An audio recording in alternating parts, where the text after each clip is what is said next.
načelnik tega muzeja, magister zgodovine, magistriral je leta 2007, medtem ko je Blaž Torkar pa doktoriral leta 2010.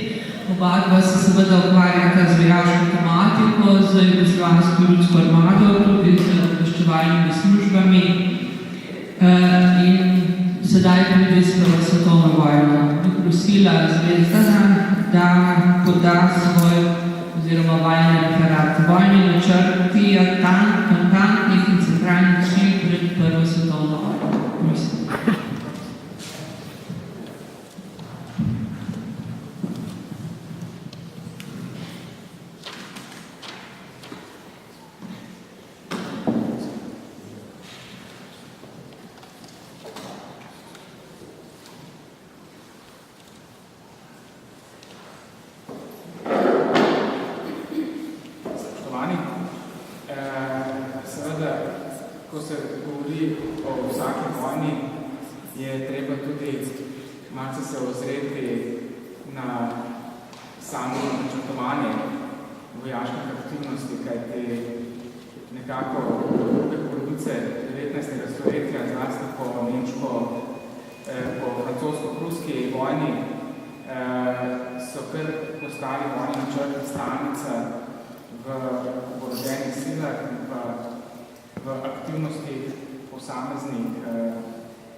Zagotovo eden najbolj znanih vojnih načrtov je načrt arhitekta nemškega, ali kot ga imenujemo po imenu njegovega avtorja oziroma arhitekta von Schlütnow vojni načrt.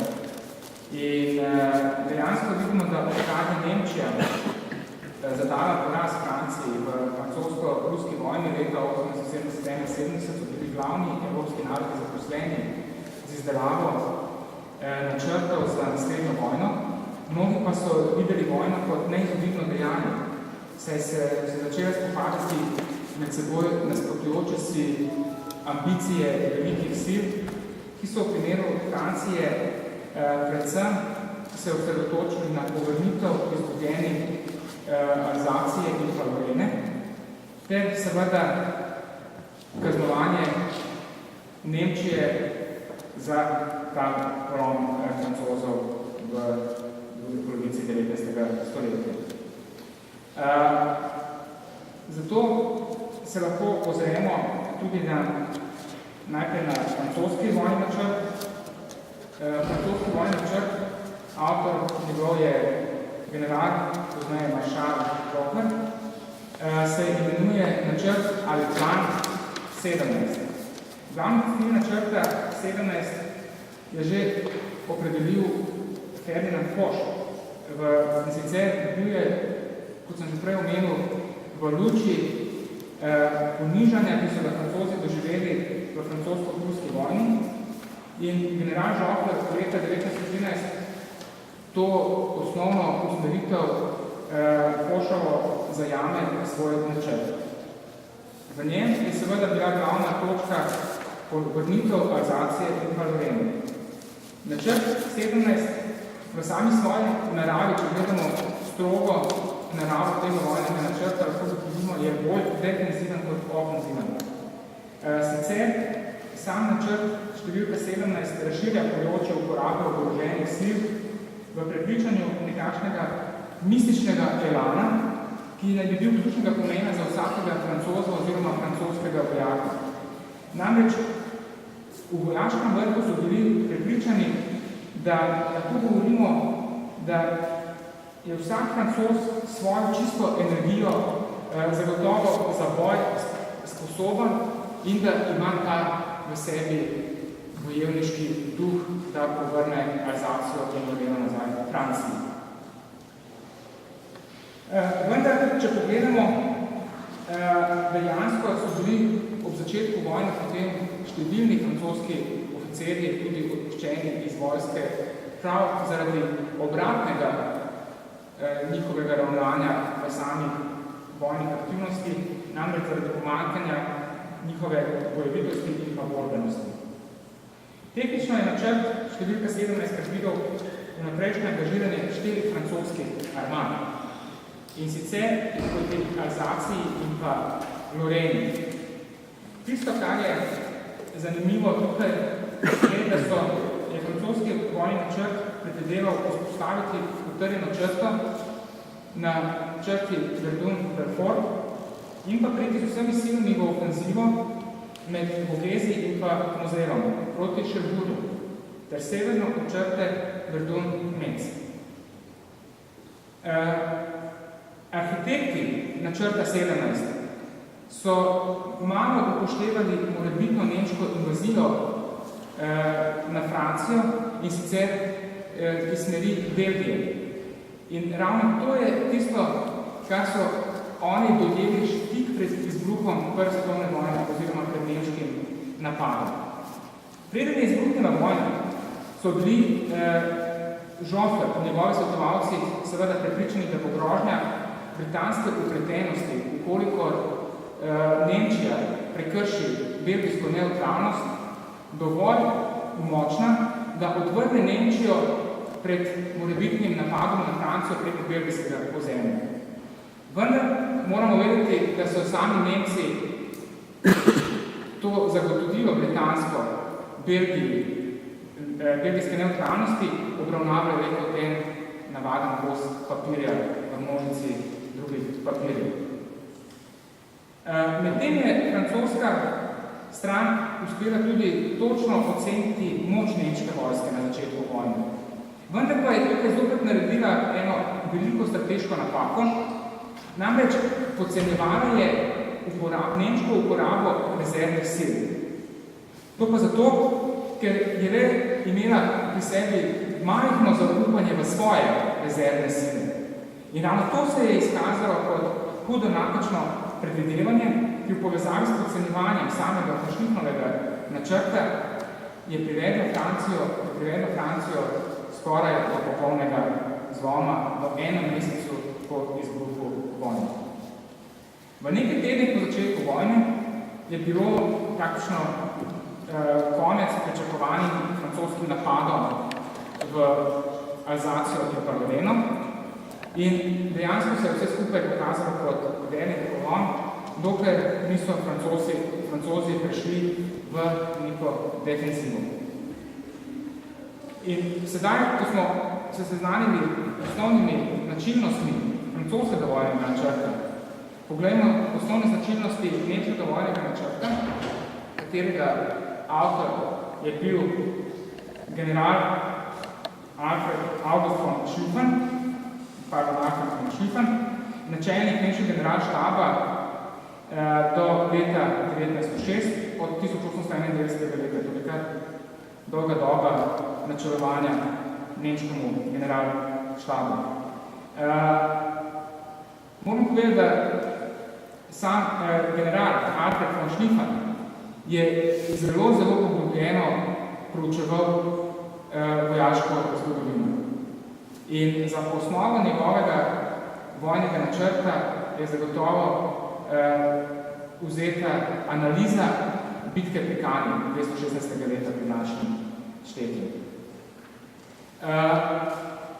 Prav gotovo Schlieffen, tako kot večini vojnih načrtovalcev v tem obdobju, je bilo bližje razvijati ofenzivno kot pa defenzivno načrtovanje napada oboroženih sil na morebitnega sovražnika.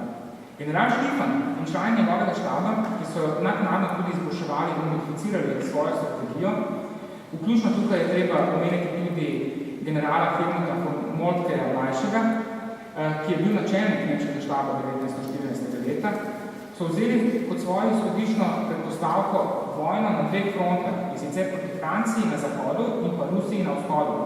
Ravno nasprotno tisto, česar jih je že Bismarck v preteklosti opozarjal, da Nemčija nikoli ne se ne vojskuje hkrati na dveh frontah. Narava sistema alianse je zagotovila, da se je Rusija seveda kasneje povezala s Francijo in v zadnjem obdobju tudi z Britanijo, in to dejstvo je bilo postavljeno pred zavezništvo Nemčije, z Avstro-Ogrsko in pa Italijo. No, ne glede na potencijalno ogromno velikost ruske vojske, svojo velikostjo so tako karikirano rekli, da nikoli ne more zaključiti z dobavo moške populacije v enote, je Schlieffen predvideval, kar se je izkazalo večinoma kot pravilno, da bi bilo potrebno 6 ali več tednov, da bi Rusija lahko učinkovito mobilizirala svoje sile, saj je bila slabo vodena, ruska vojska pa tudi je bila slabo opremljena v tistem času. No, Helmut von Moltke, nemški načelnik štaba, pa je odgovoren za dajanje Schlieffenovega načrta v operativno stanje in je vztrajal na tej postavki, ter je dejal, da Schlieffen je oblikoval strategijo za trkanje na francosko sosedstvo, da upeljajo Francijo čim prej v vojno. In sicer so tudi predvidevali, da Francija bo v 6 tednih nekako položila orožje. Da bi to storili, bi morali veliko večino nemških sil na zahodu usmeriti proti Parizu kot glavnemu cilju. Skratka, na območju Pariza in pa v njegovem zaledju ne bi bila tudi ta tako imenovana točka odločitve napada in pa same vojne med Nemčijo in pa Francijo. Hkrati pa je von Moltke predvidel dovolj moči v vzhodni Prusiji, da bi zadržal morebitni ruski prodor med procesom mobilizacije v Franciji. No, v načrtovanju so se odločili, da bodo napadli Francijo preko Belgije in seveda s tem tudi prekršili belgijsko neutralnost. Seveda, to je bilo v skladu z vsemi tudi taktičnimi in pa geografskimi danostimi, kajti zavedali so se, da je neustrezno napasti direktno preko Alzacije in pa Lorene in pa seveda tudi preko na samo neposredno mejo med Francijo in pa Nemčijo, ter seveda tudi teren, da ne omogoča napada preko švicarskega ozemlja. Nemcem sami pa je tudi bilo v interesu, da Nizozemska obdrži status neutralnosti čim dlje časa je možno. Prehod preko flandrijskih ravnine bi nudil najhitrejšo pot do Francije, do Pariza in pa do zmage. No, slabost Schlieffenovega načrta je zagotovo bila togost v časovnem okviru. Namreč, nemški vojski je skoraj uspelo prodreti v Pariz. In sicer v predpisanem času se je pa kazalo vse skupaj v tem načrtu podcenjevanje same komunikacijske in pa tudi logistične oskrbe teh sil. In konec koncev je bilo zaradi številnih zlasti neustreznih te strateške povezave z Berlinom, tudi je bil von Schlieffenov načrt obsojen na propad. Zavezniške sile lahko hitenja vojakov na fronto z uporabo železnice so nekako zagotovile svežih zalog hrane in pa rezervnih sil. Najbolj kritično pa je bila Moltkejeva izolacija od frontne črte, in sicer od Pariza, kar je pripeljalo tudi do številnih slabih odločitev in pa slabitev sil na samem severu.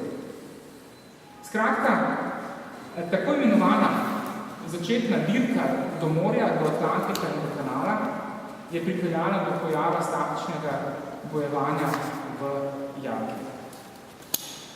Kot nemška zaveznica Avstro-Ogrska se je pripravljala na vojno proti Rusiji, Srbiji, Črni Gori in pa Italiji.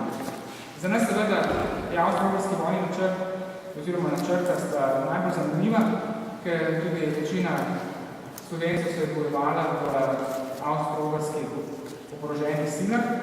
Izdelali pa so vojne načrte za vsakega morebitnega sovražnika posameznika, ter za primer, da bi se morali vojskovati proti več državam in na več frontah hkrati. Avstro-Ogrski generalštab je največ pozornosti namenil izdelavi vojnega načrta proti carski Rusiji in tu je treba omeniti dva načrta. Načrt B na Balkanu, ki podrobno zahteva 6 avstro-ogrskih armad na terenu. S 3 armadami bi napadli Srbijo, z dodatnimi 3 armadami pa so predvideli varovanje ruske meje z namero odvrniti napad na vzhodne meje. Tukaj je avtor avstro-ogrskega načrta Konrad von Tetzenberg. No, načrt R za Rusijo je v bistvu revidiran načrt B, oziroma za Balkan, ki omogoča večji obseg sil za zaščito pred rusko pomočjo Srbiji na jugu, medtem pa predvideva nemško dejavnost na severu. In to je privedlo do načrtovanja uvedbe 4 armad proti Rusiji in 2 proti Srbiji. Medtem, ko je izbrana načrta v avgustu 1914. leta, ta strategija ni nikoli obrodila nekih resnih sadov.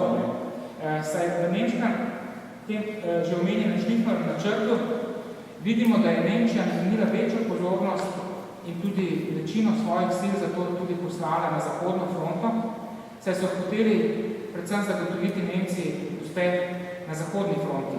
Na to pa bi se preusmerili na samo vzhodno fronto. Zanimivo je tudi pri tem, da večina avstro-ogrskih sil naj bi bila poslana na glavnina sil, kot smo rekli, proti carski Rusiji, vendar tukaj ostaja vprašljiva vloga generala Potoreka, zakaj on svoje glavnino najmočnejše sile tudi ne pošlje v skladu s tem načrtom na vzhodno fronto, ampak jih usmeri proti Srbiji. Če samo na hitro omenim, carska Rusija je imela izdelana 2 načrta, načrt G in pa načrt številka 19. Načrt številka 19 je znan tudi kot načrt A, je bil manj izrazit v začetnem načrtovanja ruskih sil. Predvsem pa se je šlo za pomoč francoskim partnerjem, da bi ustvarili pritisk na vzhodnih nemških mejah v primeru nemškega napada na Francijo. In je bil tudi bolj ofenzivno oblikovan kot pa načrt G. Kar zadeva Britancev, lahko omenimo, da Britanci se v začetku tudi Velika Britanija ni oblikovala neke splošne vojne strategije v istem smislu, kot so to storile Francija, Nemčija, Avstro-Ogrska, Rusija.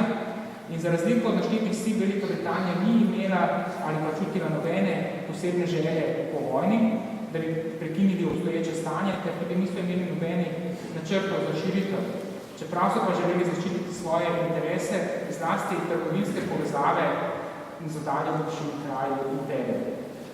No, ko je izpuhnila vojna, je v Veliki Britaniji nastalo nekaj zmede, vendar so hitro sprejeli odločitev, da bodo priskočili na pomoč, kot so rekli, pogumni mali Belgiji, kajti v prvih teh tednih vojne, dneh vojne, so Belgijo v medijih britanskih predstavljali kot pogumna mala Belgija, na to zaradi dogajanja v Belgiji in pa hitrega poraza je ta mala pogumna Belgija se spremenila v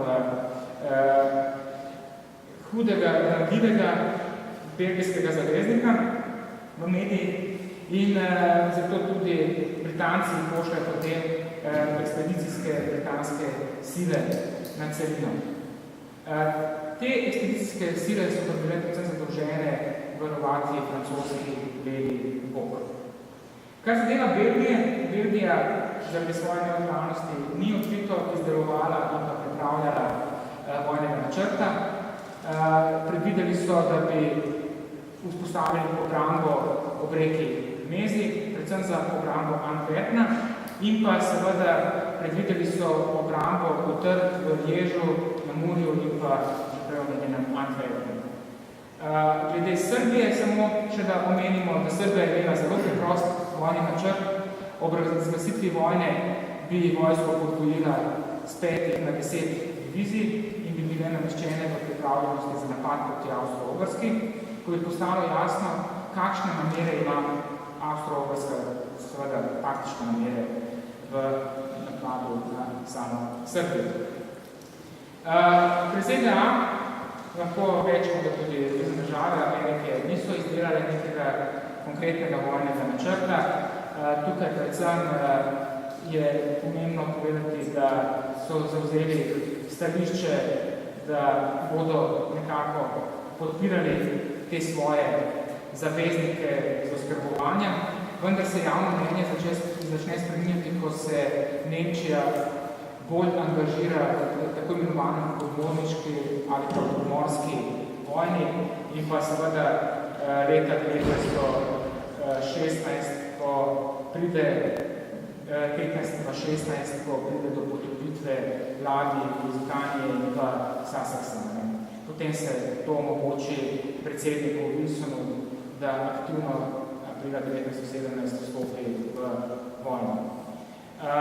Za zaključek še kratek samo ne povem, da vojaški načrti, ki so jih pripravili glavne evropske sile do izbruha Prve svetovne vojne oziroma leta 1914, nam danes pomagajo razumeti tako začetek, kakor tudi potek Prve svetovne vojne. Vidimo to miselnost vojaških avtoritet v Evropi in zagotovo so imeli načrti tudi vpliv na samo diplomatsko krizo, ki je nastala po sarajevskem atentatu na nadvojvodo Franca Ferdinanda. Načrt Nemčije je zavestno kršil belgijsko nevtralnost na Zahodu, kar je posledično onemogočilo tudi nadaljnje diplomatske poteze.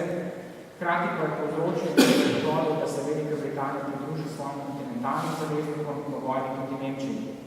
No, na vzhodu je zgodnja ruska mobilizacija, kjer je Francija še dodatno spodbujala, vplivala na hitrost, s katero diplomacija je dala način za mobilizacijo in razvoj splošne vojne.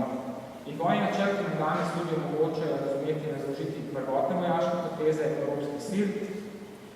Značilnost je, da je izvajanje načrtov nekjer pripeljalo do željenih rezultatov, ki so pričakovali njihovi avtorji. Izvajanje Schlieffnovega načrta nekako ni rešilo zagate Nemčije in sicer v smeri, da se vojna ne vodi na dveh frontah hkrati, kajti Schlieffman je to predvidel, da se naj ne vodi, potem je von Moltke, ko smo rekli, modificiral njegov načrt.